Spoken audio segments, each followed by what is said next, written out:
Hayden Tesla, Paisal. No, no, not this again. Do you know what that's paying tribute to? Yes. Well, you're trying to. Well, obviously, it's completely different words, and I changed a few notes to avoid any copyright issues. I don't know if it's copyrighted. Well, I think it would be intellectual property. They don't actually have a show. But it's in a show. Yeah, but you're not. I guess so. But as long as it's not the same, I guess. Yeah, like you were trying to do. You're listening to Paisal with Paige and Jessel. This is a delicious episode focusing on food. I'm glad you explained it. Why wouldn't I? No, as in food. I know what you were saying. Okay. I think we've had an interesting food journey in terms of creating our own food. And it's probably a fairly common thing for people of our generation to not be as good as earlier generations of cooking most meals, would you say? Yeah, I guess it depends on the household. If you have two people who are generally working 5 days a week, you would find that the cooking becomes much more of a chore. Yeah. As in, not because by the time you get home, that's the last thing you want to be doing. We've had those. But yeah, if you still have one parent who's staying at home, that might not be the same. So there are two major things that we cook. And we have a very specific way that we have learnt to cook together that I think works very well. Yeah, you get away with a lot of improvisation. Basically, Jessel is referring to the fact that I use recipes as just a bit of a suggestion. Guideline. I think if there were guidelines, I would adhere to them more strictly. I don't think so. You mean? Unless they were like instructions. Yeah, maybe. Guidelines and instructions aren't the same. Can you define the difference for me? Instructions, I would say, is specific steps in how to do something that are the only way of doing it. Guidelines are, this is a suggested way of doing it, but there could be another way. Interesting. That's what I think. I don't know what you think. I'm not the psychic in this relationship. I don't know where this thing came from about you were the one that started it. I don't think I did start it, did I? I'm pretty sure. Really? Yeah, because well, I don't know if I should say why, what the joke is behind this. Well, if you don't think you should say it, then I think definitely you should not say it. But I'm sure it would have been something like, I came out and said something and you're like, but that's what I was thinking. And I was like, maybe I'm psychic, that sort of thing. Yes. We can move on. When I was little, I used to be a lot more precise and cautious with things. And I think over time, I've learnt to rush. I've learnt to rush. It's like this learned thing that if I take too much time, I'll miss out on something. That just flows into everything that I do, that I often feel like, oh, I need to rush through something, otherwise it might not happen. If you think about a long project or something, the longer I work on the project, the more likely I'll never get to the end of the project because something might happen, like just, very rare things like floods, pandemic, the end of the world. The end of the world. So now I see why you get so frustrated with me doing stuff. Yeah, you do stuff now, kind of how I would have done it when I was really young, before I was ruined by the world. Yeah. Well, yeah, I think things through when it comes to like instructions and stuff. And that generally tends to stop stuff happening, like this thing where it's been screwed on. Oh, yeah. Incorrectly. No one can tell. So the screen behind us, I was in a rush to put it together by myself, even though you were actually at home at the time, I think. I don't think so. I thought you were sitting on the couch and I was like, putting it together myself. Or maybe not. Maybe that was something else. There was something where you were sitting on the couch and I'm like, I'm doing this myself. Not this. This was... With this, I was doing it too quickly and I put one of the poles in the wrong way, screwed it in too far before I realized that it was the wrong way. It's just like that millimeter difference or something if you do it the other way, and that means that it's just too What do you mean by millimeter? It's the wrong direction. It's not like you're not, well, we can't screw in one of those, but that's a different story. But this is basically it closing like an accordion, from closing like an accordion to being closing in on itself. Yeah, and I like it this way. It works better for this podcast. that's a happy coincidence that But I did it the wrong way and it's just gone this way. But we haven't closed it. You can't close it. you don't need to close it. You can make it into a triangular prism. But that's still taking up more space than it would be flat. Yeah, well, it's taking up more space than if we didn't have it too. So either way. Well, that's not a good argument. I'm not good at good arguments. Sometimes I'm just good at arguments. Well, I like your input when I'm doing things, when I'm doing it at my own pace, because you do have some good suggestions. Oh, thank when you. I'm not able to see something. Yeah. But you do get frustrated. Yeah, I do tend to see things from different angles, and my several years of extra age have given me a wealth of wisdom. Isn't that? It's like 3, right? 3 and more. No. Oh, what do you mean by several? Is it 3 and more? So I don't know if there's a difference between a few and several. I don't know if that means 2 different things, because a couple is definitely 2. You can't use couple for more than 2. Yeah, it does make sense. But I think several, some, a few, I don't know. Well, we're getting off track. We are getting off track because this was meant to be about food. And the reason I brought up the whole rushing thing was not because sometimes I'll start cooking before you get home and I'll do shortcuts, like instead of chopping stuff up, throw it in the blender. It doesn't quite work as well. Yeah, because there are things that aren't supposed to be blended together. Yeah. And I'm just like, oh, well, they all need to be chopped. Let's just put them all in together. Yeah, but this is why it's supposed to be like put in at different stages of the cooking process, right? That's why. Yeah. Yeah. This is why when I just cooked for myself, I mostly stuck to things like stews where you just chuck everything in, or peanut butter and toast, which is just delicious. I would say the ratio of peanut butter and toast is like 90% to 10%. Yeah, but what you don't realize is it's like pizza, like Nutella, all of those things. The topping is meant to be thicker than the bread. I agree with you with the pizza. If you had that much Nutella, oh boy, you'd have a stomachache and be on a sugar rush. And my throat might close up from the go. You didn't specify which Nutella. I can have the white Nutella as long as it depends how they've made it. I had no. I'm not talking about this. This story isn't about you. I just had a conversation with a work colleague who was not having chocolate for a period, but didn't realize that Milo wasn't chocolate based. So they were abstaining from chocolate but having Milo, kind of like being a vegetarian but eating chicken. I think they assumed it was something like carob. Wow. It was a funny story. We still didn't quite get to why I had brought up the rushing thing. The reason I use the blender if I'm rushing and I don't want to wait for you to come home is that I can't really chop stuff up. Oh, yeah, you did have an incident where you cut your finger.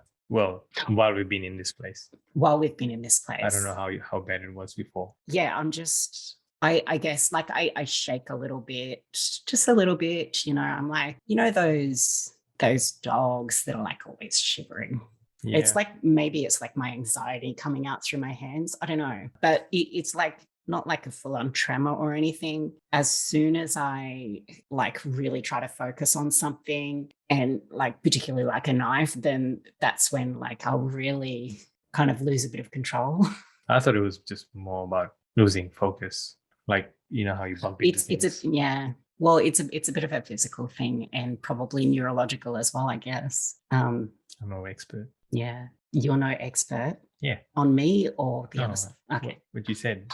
Yeah, wear some bruises somewhere from something. Some of the time, probably most of the time, kind of like the 90% peanut butter thing. 90% of the time, I don't know where I got it because I just bump into things so often. Yeah, because you're in a rush. Yes, I'm in a rush. And often I'm in a rush for absolutely no reason, but I just feel that I have to. When I leave the office in the afternoon, I am in such a rush to get to the bus. Even though it's quite regular. Yeah, and even though I'll probably be standing at the bus stop for 5 to 10 minutes, sometimes longer, just waiting.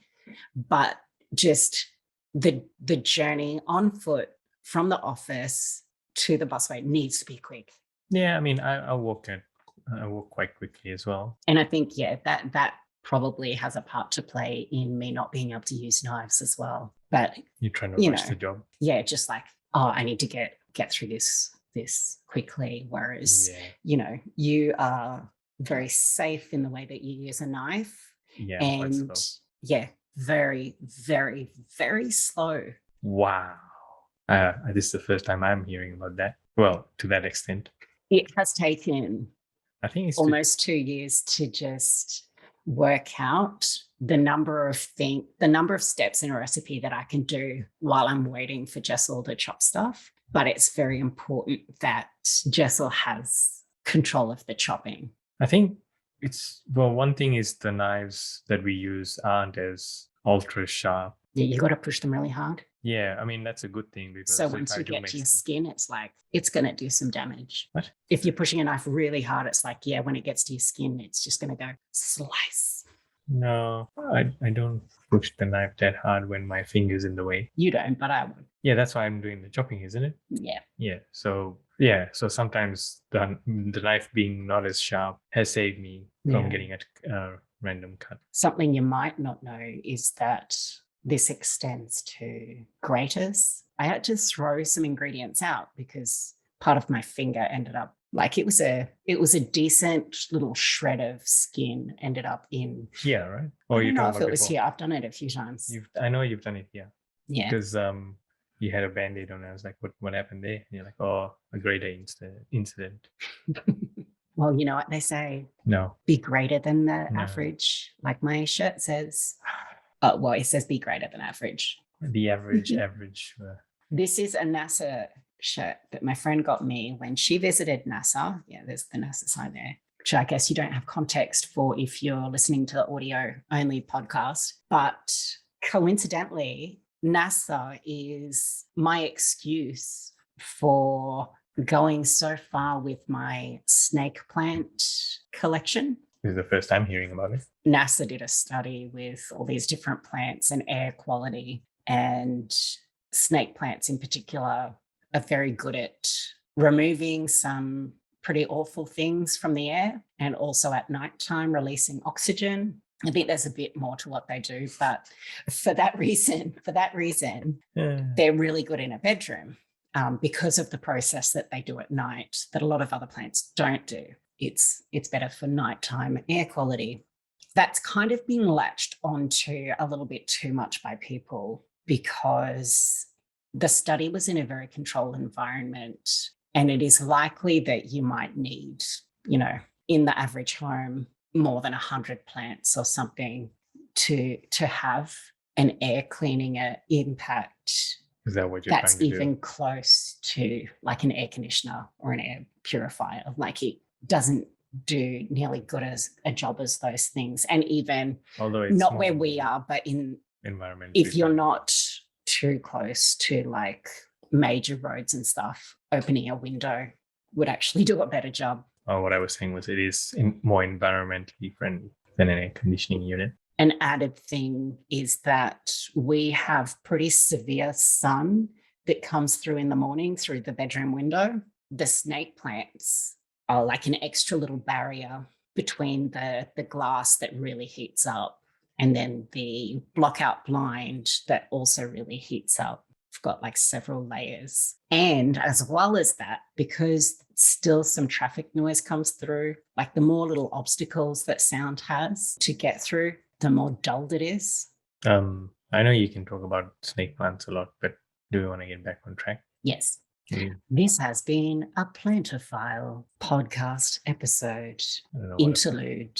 I don't know what a Plantophile is. It sounds like someone who's like super into plants, like a cinephile, super into cineys. So chopping, yeah. So you were going on about. So the process that we kind of have is that I will usually get out all of the equipment and all of the ingredients and start working out the order things need to be done in. And then I'll give the chopping stuff to Jessel and let him know the order that it needs to be done in and if things need to be in separate containers or if they can all be thrown in one, like last night's dinner. While he's doing that, I will go through and do most of the other steps. I'll continue doing that, the steps that need all the chopped stuff, while Jessel does the washing up, and anything that can go in the dishwasher, putting it in the dishwasher. And it works out really well. Most of the time, by the time we finish cooking, everything, 90% of it is all cleaned up or put away. Yeah, which is absolutely fantastic. I love the feeling of getting up in the morning. So I get up super early. Usually I get up, put the kettle on, go to the toilet, come back, have my medications, make my coffee, and then go back to bed for a little bit, waiting for Jessel to wake up. And like when I'm in the kitchen in the morning, usually it's so nice and clean because Jessel has like tidied it up while I've been drifting off to sleep. Well, that's another thing. That's not during the cooking process. Separate to that. Back to food though. We've got two main things that we cook that I change the recipe a little bit all the time.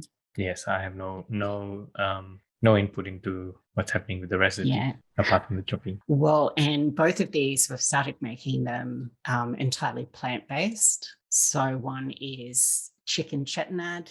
It's not chicken chettinad anymore. And now it's a soy-based chicken similar product. It's like, it's supposed to be similar to chicken pieces. Yeah, it's kind of rubbery. I mean, it doesn't break down the same as chicken because the more you cook chicken, it starts to become more fibery, I guess. I don't know. Yeah. Like falls apart more. Whereas the soy-based one just stays the same. Yeah, it's one piece. I guess it gets softer, but doesn't have the same texture. Yeah. But that one, it's probably like 15 or 20 different spices in that. Already? Yeah. So there's about 10 of them that I have to lightly roast first. Then I have to let them cool down. Then I have to grind them up. So usually I would start that process before Jessel even gets home. I thought you meant in the pack with the chicken. No. There's it's just plain artificial chicken. Yes. And definitely if I take my time with that process, it usually tastes a lot better. So how often do you do that? Slow down. Take your time. Once or twice a year. There may be lots of ums and ahs and breaks in this episode compared to what people are used to, because I don't plan to edit this episode because we've left it so late. I've just been super exhausted. There's been a lot going on in all areas of life. It's a bit much. So there's that one. If you like curries, it is a South Indian curry, I believe, or is it a North Indian curry? I can't remember now. I think it's North Indian curry with many, many spices, many steps, and it's coconutty, but like just a little bit of coconutty, and has poppy seeds in, which is really cool. There's a few different variations of the recipe out there, but I like the Hari Gotra one. I think it's Hari Gotra. They've got a recipe website. And that's the one that I do. It was a compromise between the shortest one and the one with the most steps. It's kind of like in the middle. Mm-hmm. And then there is your favorite meal, although I think the way we have it isn't the same. No, which is good because your mum makes your favorite one, and I wouldn't want to encroach on that. Whoa. Because then, your mum still makes your favorite meal, and we make just like a version of it. We still need our parents to make our lives better. With food. And other ways. I'm just trying to ask you because I'm just trying to be sassy. Oh. Did I cause you to lose your train of thought? I don't know. Was this something about keema? I was trying to think of something that I was going to say, but I couldn't put it into a sentence. Okay. Well, the keema is something where we totally go off script. We do not use the recipe at all anymore. For starters, I think it usually has peas, and I mean, I will not cook with peas. I will eat peas if I have to. It's like torture, full page. Yes. Yes, yes. Yeah, it reminds me of when that surgeon didn't use enough anesthetic when they were trying to cut one of my skin cancers out. Wow. It was just like, I'm like, I guess I have to suffer through this, but I don't want to. No, No, because not a good example. well, didn't You don't wasn't know it? how painful it is for me to have peas. Are you talking about the surgery thing? Yes. Well, I was shaking a lot. Like And you I, weren't I was, saying anything. I wasn't saying anything. You're like, oh, maybe this is supposed to be like it. Yeah, yeah. It was one of my first. I've had like, I don't know, more than 30 since then. So I know exactly how it's meant to feel now. But yeah, I was like, oh, yeah, I guess like maybe the anesthesia doesn't work that well in that area. So it's like, it does feel duller than, if there was no anesthesia. It's just that I can actually feel it. And yeah, you're not actually supposed to be able to feel it these days. So you didn't let the doctor know No. or surgeon? No. But then they were like, why are you shaking? And I'm like, oh, just I can feel it. And, it doesn't feel very good. And they're like, why didn't you tell me? It's a legitimate And question. so they stopped and then gave me some more. Yes, which is which is a sensible course of action. Yeah, but sometimes I just get so stressed about whether I'm inconveniencing someone. And like with something like that, it's like if they stop and then they have to wait for the anesthesia, that's like making my appointment last longer, which means it's pushing it back for the next people. So you can see why I wouldn't want to say anything. But you do realize they don't want to get sued. Yeah, I wouldn't sue them. You'd be dead. I got butchered like right here and didn't sue them. You were lucky. It happens. Nobody's perfect. Yeah. Well, I mean, of course, it depends. Like if I ended up, probably if I had a medical procedure and ended up with a permanent disability that like had huge financial consequences for me, maybe I would litigate. Maybe. Wow. Or do you waive? Do you waive all of that when you sign that? I don't know. I think you may. The thing that you tick to say, yes, you may die, and that's all good. Maybe. Well, hopefully we don't have to be faced with that and we can figure it out if we do. This wallpaper looks not good. Yeah, it's a weird wallpaper, isn't it? We're just looking at the wallpaper that I have on Windows. Never mind. Should we go back to food? How horrible is pawpaw? I don't know. It depends which pawpaw you've had. I've never had good pawpaw. I've only had the pawpaw that smells and tastes like vomit. Yeah, I haven't had pawpaw that smells maybe when it's overripe, but it tastes good. So I don't know. So back to keema then. Yes. It was a lamb keema that we were making at first, and now it's a plant-based mince. We've tried lamb, we've tried chicken, we've tried pork. Yeah. So yeah. Yeah. And now it's just a plant-based mince, which is very nice. But sometimes I don't put enough chili in it. And Jessa likes it, but I'm like, could have been hotter. Yeah, I mean, but you say that 90% of the time. Me. Not just for that dish though. You say that for every dish. Everything. Yeah. Except for dessert. I have the most disappointing experience when my parents visited. So we made two different keemas. You made. Wow. Sorry. Jessel did lots of chopping and grating. Excuse me.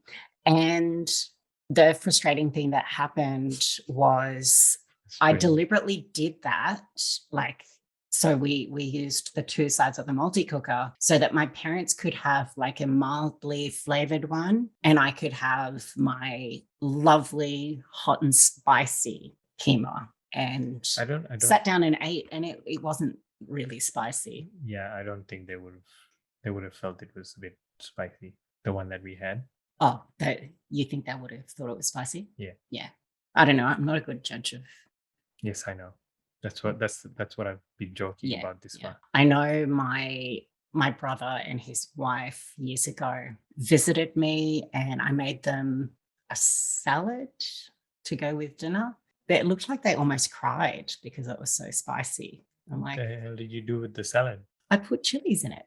I only used a few bird's eye chilies. Did you use chilies like they were part of the salad?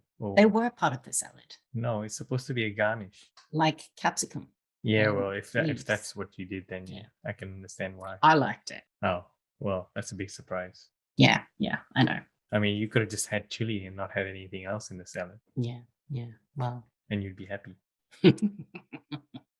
we are growing chilies at the moment from seeds of chilies that we have cooked with. Wait, really? And I'm not well, growing anything. it's for our home and it's going to Yes. go into our cooking. So I'm Yes. saying we probably 30. I reckon there would have been 30 seeds sprouted, and I've slowly been picking out the ones that aren't doing as well. So Culling I them. think, yeah. So now I think we have about 10 healthy chili plants, and some of them are for my colleague who has just bought a house. So I'm going to make sure those are nice and healthy to give her, because she What- wanted to grow her own chilies. What chili is it? What type of chili? I think it's just a cayenne pepper. Okay. Yeah. It's a shame we lost the rainbow chili. The rainbow chili was so cute. Mm. Yeah. We did use it a bit, Yeah. but didn't last.